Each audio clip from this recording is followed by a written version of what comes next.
Hello viewers, welcome to my mini blog. তো আজ শাড়ি পরে যাচ্ছি স্কুলে, একটা ম্যামের ফেয়ারওয়েল রয়েছে। তো আমাকে কেমন লাগছে তোমরা একটু বলো। দেন আমি বাড়ি থেকে বেরিয়ে পড়লাম স্কুলে যাওয়ার জন্য। তো আমার যেতে যেতে দেখা হলো আমার বান্ধবীদের সাথে একটু ক্লিপ নিয়ে নিলাম।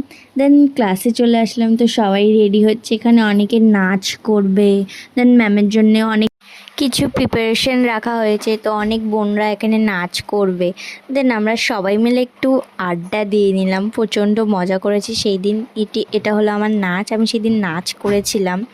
তো তারপর বাড়ি যাওয়ার জন্য বেরিয়ে পড়লাম স্কুল থেকে। দেন স্কুল থেকে বাড়ি গিয়ে ঝটপট চলে গেলাম প্র্যাকটিসে। তো প্র্যাকটিস করার পর বাড়ি এসে দেখলাম প্রচণ্ড খিদে লেগেছে। তো ঝটপট বানিয়ে নিলাম দুটো ম্যাগি করে, ভাজা করে সেটাকে খেয়ে নিলাম আমি আর আমার দিদিভাই। দেন পড়তে বসলাম। আজকের মতন এইটুকুই, বাই।